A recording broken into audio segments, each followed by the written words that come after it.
दर्शकवृन्द नमस्कार।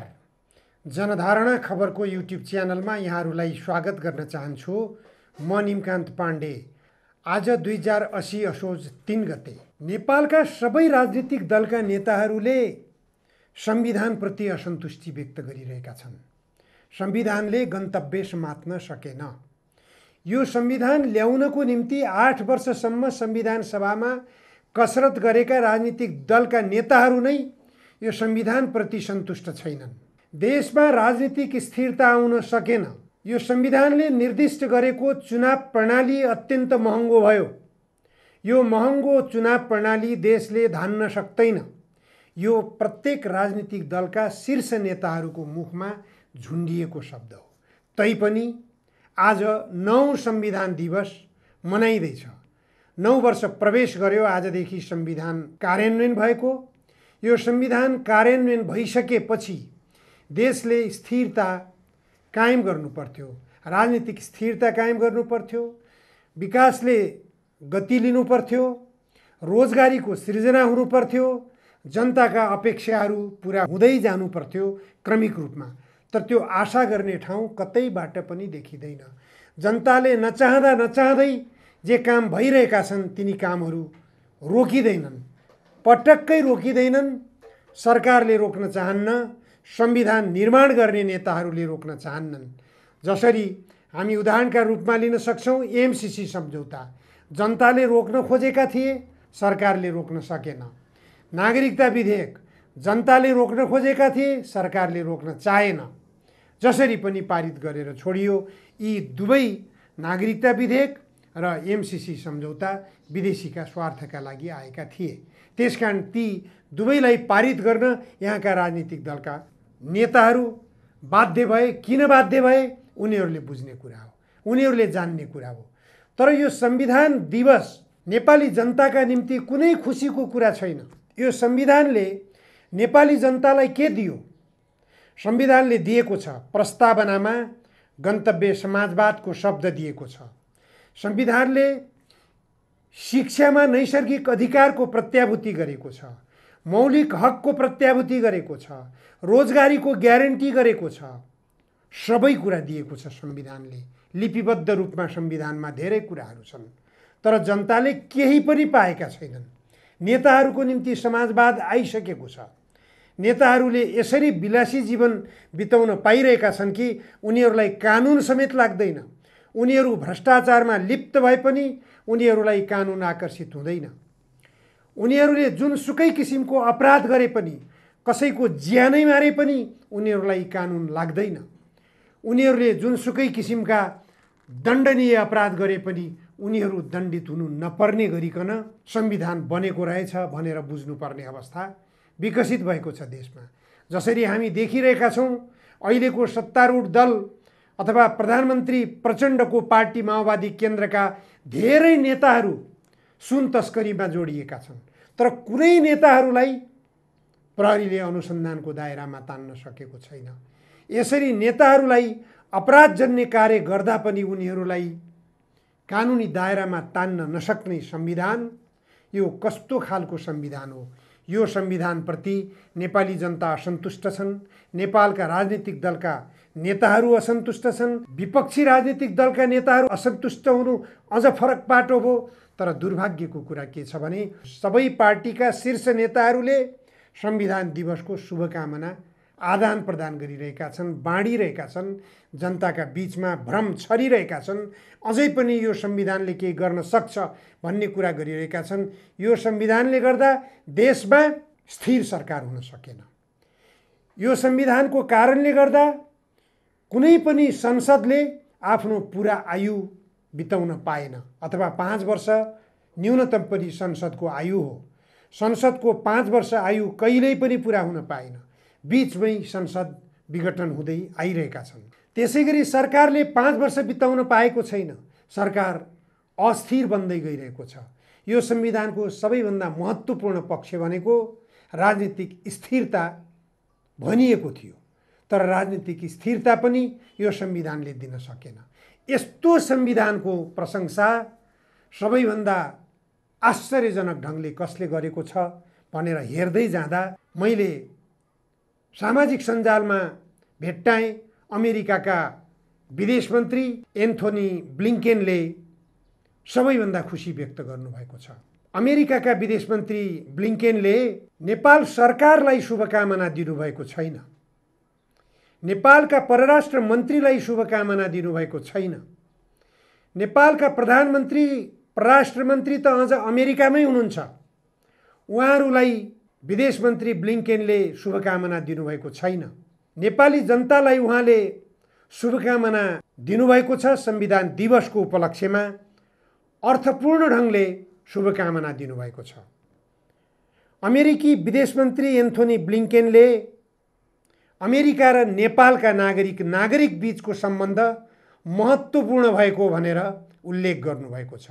संविधान दिवसको उपलक्ष्यमा नेपालको संविधान दिवस 2080 का अवसरमा हिजो मङ्गलबार विदेश मन्त्री ब्लिङ्केनले शुभकामना दिँदै दुवै देशका सम्बन्ध विस्तारले दुई देशबीच एकअर्कालाई बुझ्न, सद्भाव र विश्वास विस्तारमा कोसे ढुङ्गाको काम गरेको उल्लेख गर्नुभएको छ। विदेश मन्त्री ब्लिङ्केनले सन्देशमा भन्नुभएको छ, अमेरिकी जनताको तर्फबाट म नेपाली जनतालाई संविधान दिवसका अवसरमा हार्दिक बधाई ज्ञापन गर्दछु। आज हामी यस्तो विशेष दिन मनाउँदैछौँ जसले हामीहरू बीचको सम्बन्ध र प्रतिबद्धताको नवीकरणमा अतुलनीय भूमिका निर्वाह गर्दै दुई देशबीच शान्ति, सहकार्य र पारस्परिक समृद्धिको विस्तार गर्नेछ। उहाँले अगाडि भन्नुभएको छ, नेपालले हासिल गरेको उपलब्धि र दुई देशबीचको लामो मैत्रीपूर्ण सम्बन्धलाई यो क्षणमा म स्मरण गर्न चाहन्छु। अमेरिकी सरकार र अमेरिकी नागरिकको तर्फबाट म तपाईहरू सम्पूर्णमा हार्दिक शुभकामना व्यक्त गर्दछु। विदेश मन्त्री ब्लिङ्केनको यो शुभकामना सन्देशलाई यहाँहरूले कसरी बुझ्नुभयो? मेरो बुझाइ के छ भने, मैले पहिलेदेखि विश्लेषण गर्दै आइरहेको छु, नेपालको संविधान एमसीसी सम्झौताको मातहतमा छ। यो संविधान दिवस हो, एमसीसी सम्झौताको मातहतमा रहेको संविधान भएको हुनाले नवीकरण, अमेरिका र नेपालको बीचमा सम्बन्धमा नवीकरण भएको छ। अमेरिकाका विदेश मन्त्री ब्लिङ्केनको भनाइले स्पष्ट गर्दछ। अमेरिकामा संयुक्त राष्ट्रसङ्घको महासभाको लागि प्रधानमन्त्री पुष्पकमल दाहाल पुग्नु भएको छ। उहाँ अमेरिकाको विमानस्थलमा अवतरण गर्दै गर्दा उहाँको अवस्था कस्तो देखियो सबैले देख्नुभएको कुरा हो, महसुस गर्नुभएको कुरा हो। हाम्रो नेपाली नागरिकहरू दुईजना, त्यहाँ नेपालको तर्फबाट संयुक्त राष्ट्रसङ्घमा काम गर्ने एकजना लोकबहादुर थापा नाम गरेका नागरिक र अर्का एकजना नेपाली नागरिक त्यहाँ प्रधानमन्त्री पुष्पकमल दाहाल प्रचण्डको स्वागतको निम्ति आउनुभएको थियो। तर कुनै पनि अमेरिकाको नागरिक त्यहाँ स्वागतमा आएको देखिएन। जबकि अमेरिकाका कुनै साधारण उपसचिव स्तरका कर्मचारी नेपालमा आए भने उनीहरू बसेको होटेलमा हाम्रा देशका पूर्व प्रधानमन्त्रीहरू, मन्त्रीहरू, शीर्ष नेताहरू लामबद्ध भएर दर्शन भेट गर्न पुगिरहेका हुन्छन्।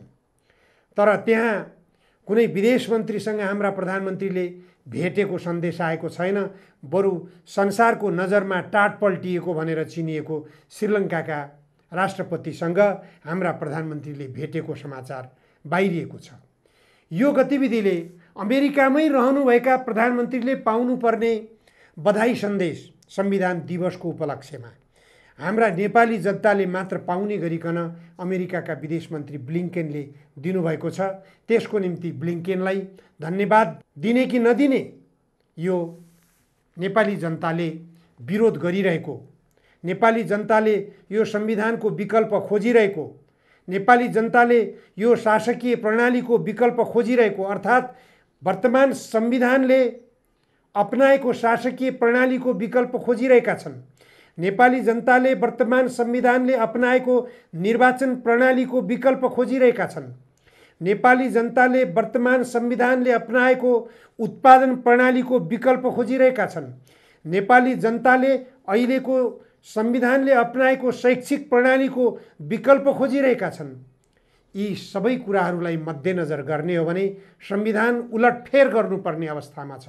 अझ साँचो अर्थमा भन्ने हो भने वर्तमान संविधानले अपनाएको सङ्घीय संरचना कामै नलाग्ने भइसक्यो। नेपालले खर्च धान्न नसक्ने अवस्थामा भइसक्यो। 7वटा प्रदेशमा नेपाललाई विभक्त गरेर 7वटा प्रदेश प्रमुखहरू, 7वटा मुख्यमन्त्रीहरू अनि त्यही सङ्ख्यामा अनगिन्ती रूपमा मन्त्रीहरू, अनगिन्ती रूपमा प्रदेशका सांसदहरूको खर्च नेपालले धान्न सक्दैन। संविधान दिवस कसको लागि? नेपाली जनताले के को लागि संविधान दिवस मनाउने? के दियो यो संविधानले? गणतन्त्र बाहेक अरू केही पनि दिएन। गणतन्त्र भनेको कस्तो? एउटा राजा थिए राजतन्त्रमा, तर अहिले कतिजना राजाहरू छन्? कतिजना राजाहरूलाई अहिले कानुनभन्दा माथि राख्नु परेको छ? यो हामी स्पष्ट देखिरहेका छौँ। राजतन्त्र कालमा राज संस्थाका सदस्यहरू बाहेक अरू कसैलाई पनि कानुन आकर्षित हुन्थ्यो।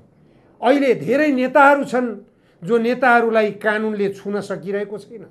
चाहे ललिता निवास जग्गा प्रकरणको काण्डलाई लिउँ, चाहे नक्कली भुटानी शरणार्थी प्रकरणलाई लिउँ, चाहे सुन तस्करी प्रकरणलाई लिउँ, चाहे गिरिबन्धु टी स्टेट प्रकरणलाई लिउँ, चाहे हामीले वाइट बडी विमान खरिद प्रकरण, ओम्नी प्रकरण र यति होल्डिङ्सले पाएको नेपाल ट्रस्टको सम्पत्ति प्रकरण लिउँ, कुनै पनि यी भ्रष्टाचारका काण्डहरूमा शीर्ष नेताहरू, यी काण्डहरूमा मुछिएका नेताहरूलाई कानुनले छुन सकिरहेको छैन। यस्तो संविधान, यस्तो कानुन नेपाली जनताले चाहेका हुन्। यही हो सार्वभौम सम्पन्न नेपाली जनता भनेको। नेपाली जनताले आफ्नो राष्ट्राध्यक्षलाई निर्वाचित गर्न पाउने, आफ्नो राष्ट्राध्यक्ष चयन गर्न पाउने संविधान जबसम्म बन्न सक्दैन तबसम्म नेपाली जनताको संविधान यो बन्न सक्दैन। यो स्पष्ट दृष्टिकोण नेपाली जनताले राखिरहेका छन्। सडकबाट राखिरहेका छन्, सदनमा राखिरहेका छन्, सञ्चार माध्यमहरूमा राखिरहेका छन्। तर यहाँका राजनीतिक दलका नेताहरू जो घिसारिएका छन्, विदेशी शक्तिबाट घिसारिएका छन्, उनीहरूले सुनवाई गरिरहेका छैनन्। मैले पटक पटक भनिरहेको छु, यो अहिलेको चलिरहेको व्यवस्था दलाल व्यवस्था हो। यो चलिरहेको व्यवस्थामा जो राजनीतिक दलका नेताहरू घिसारिएका छन्, यी राजनीतिक दलका नेताहरू दलाल नेताहरू हुन्। यी दलाल नेताहरू दलाल व्यवस्थालाई जबरजस्तीपूर्वक नेपाली जनतामाथि लदाउन खोजिरहेका छन्।